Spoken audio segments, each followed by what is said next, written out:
বাংলাদেশ জামাত ইসলামের পক্ষ থেকে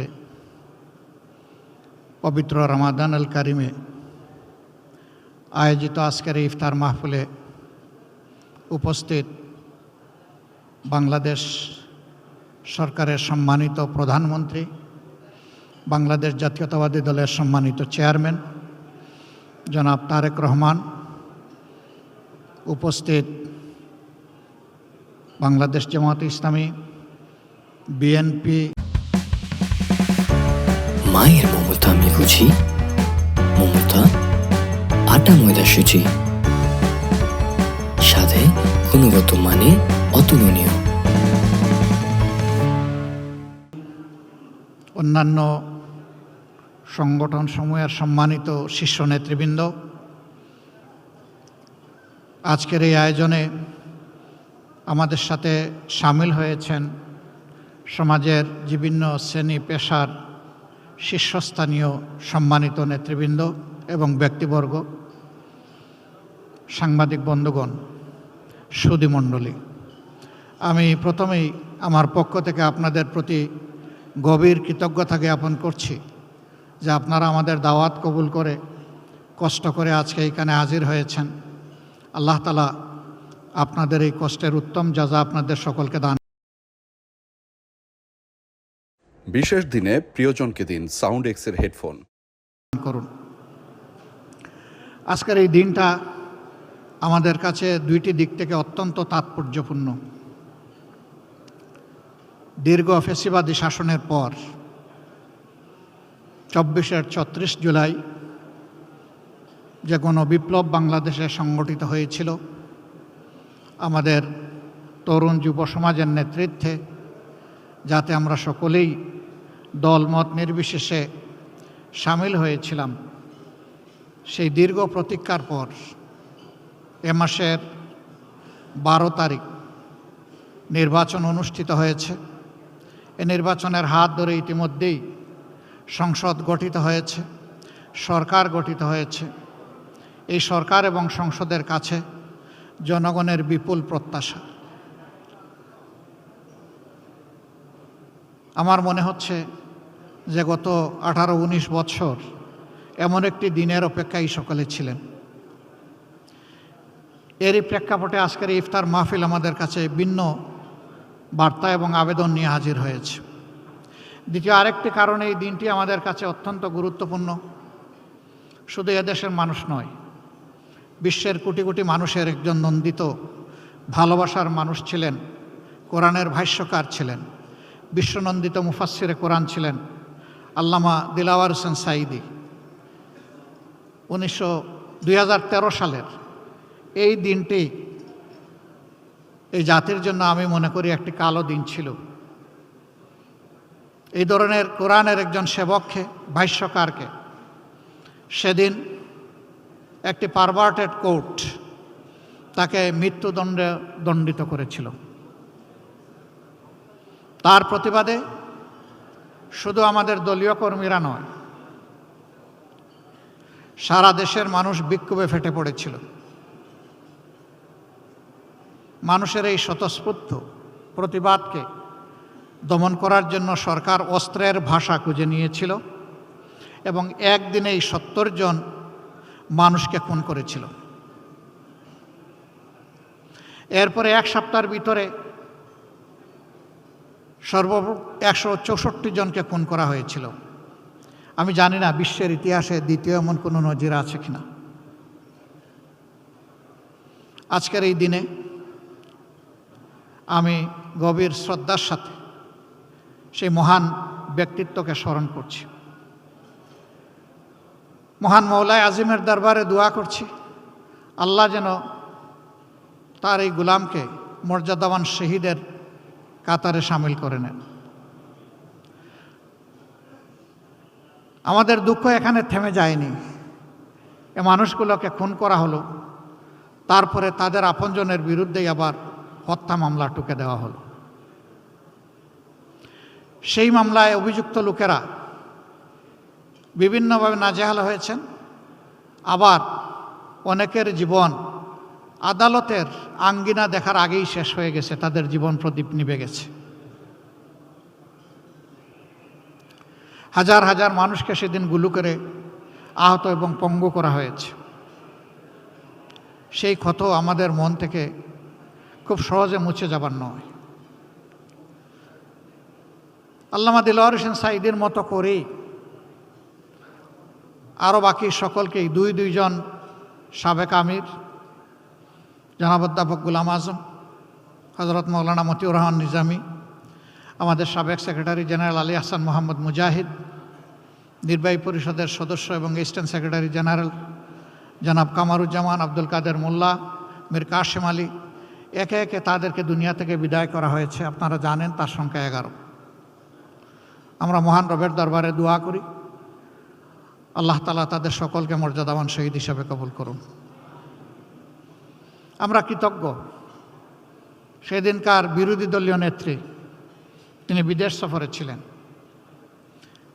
সিঙ্গাপুর থেকে ফিরে এসে তিনি এই অন্যায়ের হত্যাকাণ্ডের প্রতিবাদ করেছিলেন। আমরা তখন জেলে ছিলাম, আমরা জেল থেকে তা শুনেছি, দেখেছি। তিনি এটাকে গণহত্যা বলে আখ্যায়িত করেছিলেন এবং ফ্যাসিবাদের বিরুদ্ধে মুক্তিকামী মানুষের লড়াই বলে ওইটাকে তিনি অভিনন্দিত করেছিলেন। এই প্রতিবাদের সাথে তিনি একাত্ম হয়ে সারা দেশে 15 তারিখ তিনি হরতাল ঘোষণা করেছিলেন। আমরা তার এই ভূমিকাকে চিরদিন কৃতজ্ঞতা ভরে স্মরণ করব। তিনি আজ দুনিয়ায় নেই। আল্লাহ তাআলার দরবারে দোয়া করি আল্লাহ তাআলা তার এই বান্দিকে উচ্চ মর্যাদায় একজন জান্নাতি মেহমান হিসেবে রাখুন। আজকে তার সন্তানের উপরে এই দেশ পরিচালনার দায়িত্ব পড়েছে। আমরা গতানুগতিক কোনো বিরোধী দল হিসাবে এই সংসদে ফাংশন করতে চাই না। আমরা চাই এই সংসদ হোক অর্থবহ, জনগণের সমস্ত চাওয়া পাওয়ার কেন্দ্র। সরকারি দল তারাও যেমন দায়িত্বশীল ভূমিকা পালন করবেন, আমরাও বিরোধী দলের অবস্থান থেকে দায়িত্বশীল গঠনমূলক ভূমিকা পালন করতে চাই।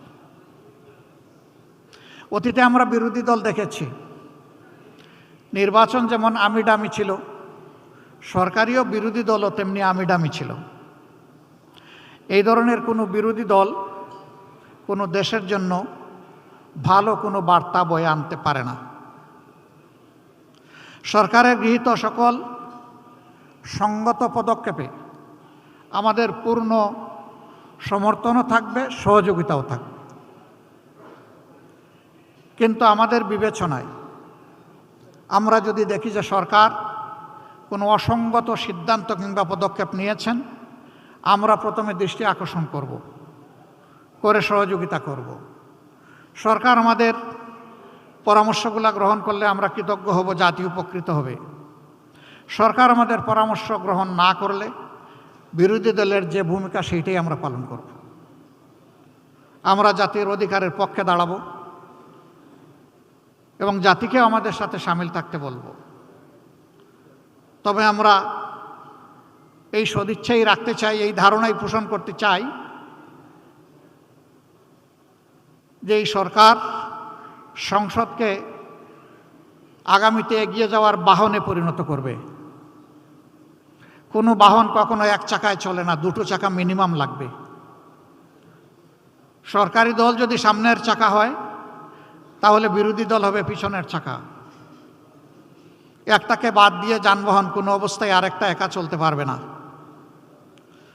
আমরা সেই পথ চলায় সমন্বয় চাই এবং পারস্পরিক সম্মানের জায়গাটা চাই। আমরা আমাদের মহান জাতীয় সংসদের একটা সেকেন্ড নষ্ট হোক এইভাবে এটার আমরা প্রত্যাশা করি না যে জাতীয় সংসদ হবে কারো চরিত্র হননের কেন্দ্রবিন্দু। বরঞ্চ জাতীয় সংসদ হবে দেশের সমস্যার সমাধানের কেন্দ্রবিন্দু। যে সমস্ত ব্ল্যাক ল এখনো আমাদের সংবিধানে রয়ে গেছে, আমরা সম্মিলিতভাবে সেগুলা দূর করার প্রয়াস চালাব।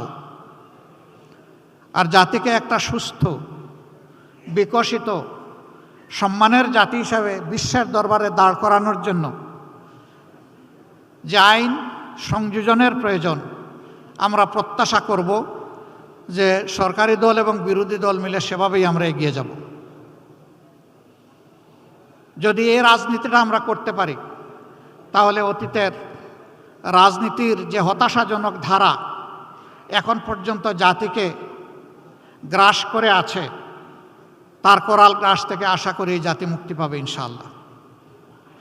আমি আজকের এই মুহূর্তে বড় শ্রদ্ধার সাথে স্মরণ করছি সেই সমস্ত বীরদেরকে যারা 47, 52, 71, 90, 24 এই সময়গুলোতে শুধুই জাতির জন্য লড়াই করে জীবন দিয়ে দুনিয়া থেকে বিদায় নিয়েছেন। আল্লাহ তাদের সকলকেও মর্যাদাবান শহীদ হিসাবে কবুল করুন। বিশেষ শ্রদ্ধার সাথে স্মরণ করছি 24-এ আমরা যখন জেলে ছিলাম, বিভিন্ন দলের নেতৃবৃন্দ মাঝে মাঝে বসতাম, বিভিন্ন আলাপ আলোচনা করতাম। আমরা কল্পনা করি নাই 24 সালের 7 জানুয়ারির নির্বাচনের পর ফ্যাসিবাদ এইভাবেই বিদায় নিবে, পালিয়ে যাবে, এটা আমরা কল্পনাও করি নাই। কিন্তু এই অসাধ্যকে সাধন করেছে আমাদের শার্দুল সন্তানেরা, আমাদের সিংহ শাবকেরা, আমাদের জুলাই যোদ্ধারা। আমি তাদেরকে বিনম্র শ্রদ্ধা জানাই। যারা চলে গেছে, আল্লাহ তাদেরকে মর্যাদাবান শহীদ হিসাবে কবুল করুন। আহত পঙ্গু হয়ে যারা বেঁচে আছে, আল্লাহ তাদের বীরত্ব গাথা নিয়েই বেঁচে থাকার তৌফিক দান করুন। আমরা যেন চিরদিন তাদেরকে সম্মান এবং শ্রদ্ধার সাথে স্মরণ করতে পারি, আল্লাহই তৌফিক দান করুন। সম্মানিত সুধী মণ্ডলী, আজকের এই রমজান আমাদেরকে কি শিক্ষা দিচ্ছে? এ সিঙ্গেল লেসন আল্লাহ তাআলা আমাদের জন্য এই রমজানে পাঠিয়েছেন।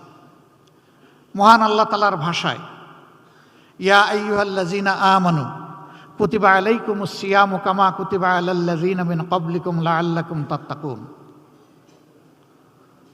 ও বিশ্বাসীরা, তোমাদের জন্য এই রমজান অবধারিত করা হয়েছে, উপহার দেওয়া হয়েছে। যেমনটি তোমাদের পূর্বে যারা এসেছিলেন নবী পয়গম্বর এবং তাদের সঙ্গী বিশ্বাসীদের জন্যে, তেমনটি তোমাদের জন্য এটা করা হলো।